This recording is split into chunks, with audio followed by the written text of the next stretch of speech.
Donc bonjour à tous ceux qui ont cette possibilité de visionner cette vidéo. Nous voulons vraiment bénir l'Éternel parce qu'il nous donne cette possibilité tout en étant, on va dire, dans cette situation, on ne peut pas vraiment bouger, sortir, mais nous avons cette possibilité par le web et les moyens techniques de pouvoir nous adresser à la Guadeloupe, mais aussi au monde entier. Et nous bénissons l'Éternel pour cela.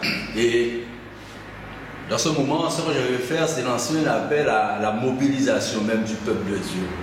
Du peuple de Dieu en Guadeloupe, mais du peuple de Dieu dans le monde entier. Et je dirais même aussi à celui ou celle qui reconnaît que Dieu est celui qui détient entre ses mains les temps, les circonstances, et qui détient entre ses mains aussi notre délivrance. Parce que n'oublions pas que c'est lui qui a créé les cieux et la terre, c'est lui qui a créé toutes choses. Et j'avais lu ce texte de 2 Chroniques, chapitre 7, verset 14, qui est une réponse de Dieu à la prière de Salomon après qu'il ait construit le temple de Jérusalem et que Salomon voyait en ce temple un lieu où le peuple pouvait venir et prier Dieu. Et l'Éternel a répondu en ce sens: si mon peuple, sur qui est invoqué mon nom, s'humilie, prie et cherche ma face, et s'il se détourne de ses mauvaises voies, je l'exaucerai des cieux, je lui pardonnerai son péché et je guérirai son pays. Amen. Je crois que ce texte n'est pas seulement pour Salomon ou bien le peuple d'Israël, mais pour tous ceux qui croient, tous ceux qui espèrent en l'Éternel. Et dans le contexte, eh bien, Salomon même avait dit à l'Éternel, Éternel, même si c'était un étranger qui venait dans le temple et qui t'invoquait, Éternel, réponds-le. Et ça veut dire que tout un chacun de nous aujourd'hui, face à cette situation de guerre contre le coronavirus, eh bien, l'Éternel peut t'entendre, toi. Mais c'est vrai que l'Éternel donne aussi ses conditions. C'est pourquoi il dit si. Ça veut dire que ce n'est pas simplement on veut sortir de cette situation, mais on doit aussi reconnaître ce que Dieu attend de nous. On doit aussi reconnaître ses directives. Et si nous suivons ces directives, eh lorsque nous invoquons Dieu, Dieu répond. Dieu peut faire grâce. Bien sûr, nous pouvons passer parfois à côté, mais Dieu fait grâce quand même. Et heureusement, parce que s'il ne faisait pas grâce, aucun de nous ne serions là aujourd'hui. Mais il y a ces conditions. La première chose qu'il dit, qu'il s'adresse à son peuple déjà. Mais à travers son peuple, il veut parler aussi à chaque homme. La première des choses qu'il attend de nous, c'est que nous sommes humiliés, reconnaître que nous sommes pécheurs. Et pourquoi nous sommes arrivés là aujourd'hui avec le coronavirus? Tout le monde cherche d'où ça vient. Mais une chose qu'on doit comprendre, que automatiquement, ça vient automatiquement de l'homme, de la faute de l'homme.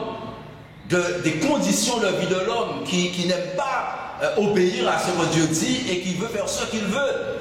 Et une des premières choses que l'homme devrait faire, c'est revenir vers Dieu, demander pardon à Dieu, s'humilier. C'est pourquoi il dit, si mon peuple s'humilie, ensuite prier, invoquer Dieu, parler avec Dieu, demander à Dieu ce qu'on souhaiterait, ensuite chercher la face de l'Éternel, et ça c'est à travers la parole, à travers l'intimité avec lui. Ça veut dire que dans ce temps où notamment nous sommes, on va dire, dans ce temps difficile, c'est le moment d'utiliser ce temps-là pour prier Dieu. Donc chercher la face de l'Éternel, et bien sûr, se détourner de ce mauvais voie. On doit changer notre façon de vivre et revenir dans la direction de la parole de Dieu afin de voir sa gloire resplendir. Et l'Éternel dit, si on fait cela, qu'est-ce qui va se passer? Eh bien, il répondra, je l'exaucerai, le Seigneur va t'exaucer, le Seigneur va répondre à ta prière, je l'exaucerai de cieux, je lui pardonnerai son péché, ce que soit ce que tu as fait, Dieu peut te pardonner, et bien sûr, je guérirai son pays.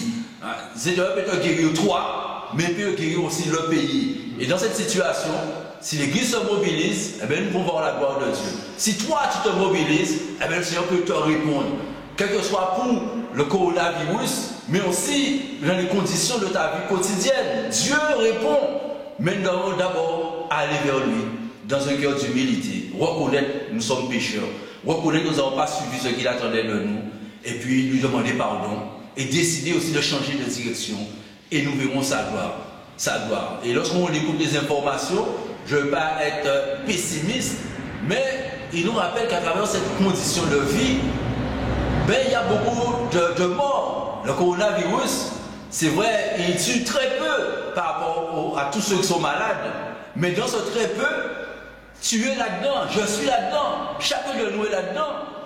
Et si tu pars sans le Seigneur, eh bien, tu vas te poser la question, quelle sera ton éternité? Et c'est pourquoi aujourd'hui, face à cette situation, c'est pas seulement de sortir de ce fléau, de sortir de cette pandémie, mais aussi penser à ton éternité. Parce qu'à n'importe quel moment, soit toi ou moi, nous vont partir. Alors va vers le Seigneur, humilie-toi et demande-lui sa grâce. Sa grâce parce que contre ce combat, contre le coronavirus, mais sa grâce aussi pour ta vie quotidienne et ton éternité. Que Dieu te bénisse.